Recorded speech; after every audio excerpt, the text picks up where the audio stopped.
एक तरफ जहां पोल्टुदा और उनकी बहनें घर में पेट दर्द का नाटक कर रही है ताकि शादी में ना जाना पड़े, वहीं दूसरी तरफ दुर्गा देवी और चारों बहुओं को चोरी छिपे रेस्टोरेंट में जाना महंगा पड़ने वाला है। दरअसल दुर्गा देवी, जो कि शादी में जाने की इच्छुक नहीं थी, को अपनी सास के ना जाते हुए देख चारों बहुओं ने भी पेट दर्द का बहाना बना लिया। पोल्टुदा पहले तो उनकी बात मान जाते हैं, लेकिन जब वे अपना चश्मा लेने वापस घर आते हैं तो उन्हें शक हो जाता है कि सब मिलकर नाटक कर रही हैं। क्या आपने कभी सोचा है कि एक परिवार की छोटी सी शरारत भी पूरे घर में भूचाल ला सकती है? यही से कहानी शुरू होती है। सीरियल बड़े घर की छोटी बहू का आज का एपिसोड न सिर्फ होश उड़ा देने वाला है, बल्कि दिल की धड़कन भी बढ़ा देगा। जी हाँ दोस्तों, सब कुछ आगे आपको बताऊंगी, लेकिन आगे देखने से पहले आप चैनल को सब्सक्राइब जरूर करें। क्या आपको लगता है कि अब इस परिवार में सब कुछ ठीक हो जाएगा, या आने वाला तूफान सब कुछ बदल देगा? अपने विचार हमें जरूर कमेंट में बताएं। बड़ा सा हवेली नुमा घर, आंगन में रिश्तेदारों की चहल पहल, शादी की तैयारियां, लेकिन इस खुशियों के माहौल के बीच घर के कुछ लोग मन ही मन कुछ और प्लान बना रहे हैं। पोल्टुदा और उनकी बहनें एकाएक पेट दर्द का नाटक शुरू कर देती हैं। सबको लगता है कि ये शादी में नहीं जाना चाहते। घर के बाकी लोग भी चुपचाप उनकी बात मान लेते हैं। उधर चारों बहुएं आहाना, मंजली, राधिका और जया एक कोने में बैठी मुस्कुरा रही हैं। उनका भी मन शादी में जाने का नहीं है। बड़ी बहू दुर्गा देवी कहती है, मैं नहीं जाऊंगी। विधवा होकर ऐसे मौकों पर जाना ठीक नहीं लगता। बाकी बहुएं भी तुरंत सहमत हो जाती हैं। घर में एक अजीब सा सन्नाटा फैल जाता है। पोल्टुदा को शक तो होता है, लेकिन वे कुछ नहीं कहते। जैसे ही बारात निकलती है, आहाना बाकी बहुओं को इकट्ठा करती है और कहती है, आज हम अपनी मर्जी से जिएंगे, एक दिन सिर्फ अपने लिए। सभी के चेहरे पर चमक आ जाती है, लेकिन असली मुश्किल तब आती है जब आहाना दुर्गा देवी को बाहर डिनर पर चलने का न्योता देती है। दुर्गा देवी पहले मना कर देती हैं। उनका स्वर कठोर होता है, हमारे संस्कार हमें इसकी इजाजत नहीं देते। लेकिन आहाना इतनी आसानी से हार मानने वाली नहीं थी। वह धीरे धीरे दुर्गा देवी का मन बदलती है, यादें दिलाती है कि वे भी कभी हंसती खेलती थी। आखिरकार दुर्गा देवी का मन पिघलता है। वह धीरे से मुस्कुराकर कहती हैं, ठीक है, लेकिन सिर्फ आज के लिए। और यहीं से इस कहानी का असली मोड़ शुरू होता है। चारों बहुएं तैयार होकर निकलती हैं। गाड़ियों में बैठते समय उनके चेहरे पर आजादी का एक नया एहसास है। टुकुंदा भी इस प्लान में शामिल हो जाता है। वह कहता है, अगर जाना ही है तो मैं तुम्हें खुद लेकर चलता हूँ। हवेली से गाड़ियां निकलती हैं। हवेली के दरवाजे जैसे उनकी आजादी का रास्ता खोल रहे हो। रेस्टोरेंट पहुंचकर सबका मन खुश हो जाता है। संगीत, हंसी, खिलखिलाहट, सब मिलकर जैसे एक छोटा त्योहार मना रहे हों। दुर्गा देवी भी कई सालों बाद खुलकर हंस रही हैं। बहुएं यह देखकर भावुक हो जाती हैं, लेकिन उन्हें क्या पता कि उनका यह छोटा सा विद्रोह अब एक बड़ा धमाका बनने वाला है। उधर पोल्टुदा अपने दोस्त की प्रमोशन पार्टी के लिए उसी रेस्टोरेंट पहुंचते हैं। जैसे ही उनकी नजर अपनी पत्नी मंजली पर पड़ती है, उनका चेहरा लाल हो जाता है। वह गुस्से में मंजली को सबके सामने डांटने लगते हैं। आहाना से ये सब देखा नहीं जाता। वह पोल्टुदा से कहती है, इतनी ऊंची आवाज में सबके सामने डांटना ठीक नहीं। पोल्टुदा भड़क जाते हैं, तुम जैसी लड़की मुझे मत सिखाओ, ये मेरे घर का मामला है। माहौल भारी हो जाता है। तभी दुर्गा देवी वहां आ जाती हैं। पोल्टुदा को झटका लगता है कि उनकी मां भी इस प्लान में शामिल थी। रेस्टोरेंट की वह रात सबके रिश्तों को हिलाकर रख देती है। सब चुपचाप घर लौटते हैं।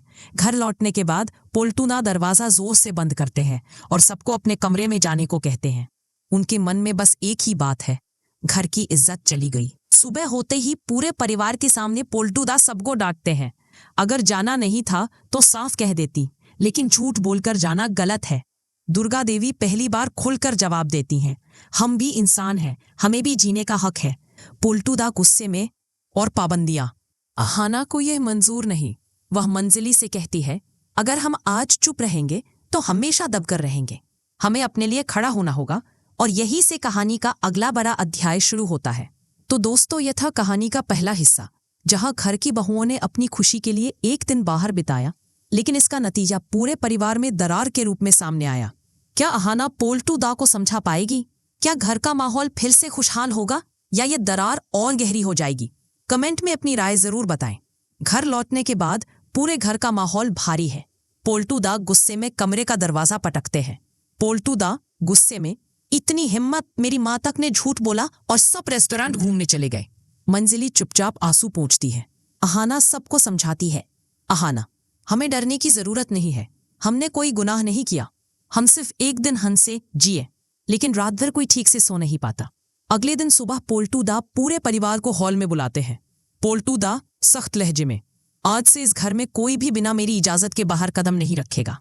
अगर तुम्हें शादी में नहीं जाना था तो साफ कह सकती थी, लेकिन झूठ बोलकर रेस्टोरेंट जाना यह बर्दाश्त नहीं होगा। दुर्गा देवी पहली बार खुलकर बोलती हैं।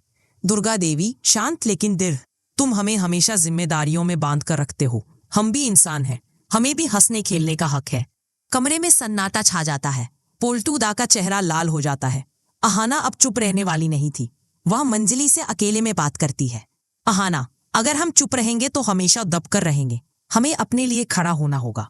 शाम को अहाना पोल्टू दा के कमरे में जाती है। अहाना, धीरे से, आपको हक है हमें डांटने का, लेकिन हमें भी अपनी खुशी चुनने का हक है। पोल्टू दा चुप रहते हैं। उनके चेहरे पर गुस्से के साथ साथ सोच भी दिखाई देती है। अहाना के शब्द उनके दिल को कहीं ना कहीं छू जाते हैं।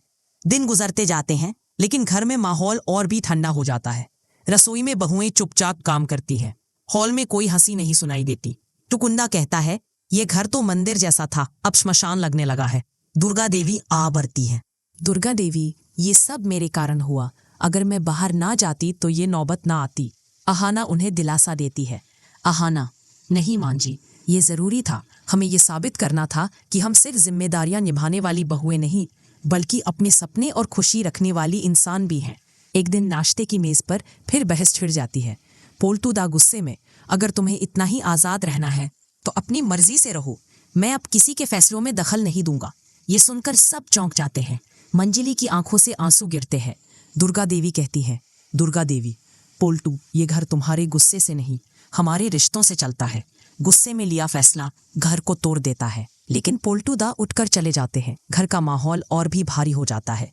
अहाना हार नहीं मानती। वह एक शाम पोल्टू दा से फिर बात करने जाती है। अहाना, हम सब ने गलती की थी, लेकिन रिश्ते गलती से नहीं टूटते, चुप रहने से टूटते हैं। पोल्टू दा की आंखों में नमी आ जाती है। वह गहरी सांस लेकर पूरे परिवार को बुलाते हैं। पोल्टू दा नरम आवाज में, मुझे माफ कर दो, मुझे तुम सबकी खुशियों को समझना चाहिए था। दुर्गा देवी मुस्कुराती हैं। दुर्गा देवी, अब से हम सब मिलकर फैसले करेंगे। मंजली दौड़कर पोल्टू दा से लिपट जाती है। घर का माहौल फिर से हंसी खुशी से भर जाता है। लेकिन आखिरी सीन में कैमरा अहाना के चेहरे पर जूम करता है। उसकी आंखों में एक हल्की सी चिंता झलकती है, जैसे कोई नया तूफान आने वाला हो। तो दोस्तों, ये था बड़े घर की छोटी बहू का दूसरा हिस्सा, जिसमें गुस्सा, इमोशन और रिश्तों का इम्तिहान सब कुछ था। आपको क्या लगता है? क्या ये खुशी हमेशा बनी रहेगी या नया तूफान आने वाला है? हमें कमेंट में जरूर बताएं। और हाँ, ऐसे ही धमाकेदार टेलीविजन अपडेट्स के लिए हमारे चैनल को सब्सक्राइब करना मत भूलिए। मैंने कहा था ना, खेल अभी बाकी है। तो दोस्तों, ये था बड़े घर की छोटी बहू का वो शानदार अपडेट जो सच्चाई, प्यार और ड्रामे का परफेक्ट मिक्स है। आपको अर्जुन और अहाना की जोड़ी कैसी लगी? क्या आपको लगता है कि अब इस परिवार में सब कुछ ठीक हो जाएगा? कमेंट में अपनी राय जरूर शेयर करें। और हाँ, ऐसे ही धमाकेदार टेलीविजन अपडेट्स के लिए हमारे चैनल को सब्सक्राइब करना ना भूलें।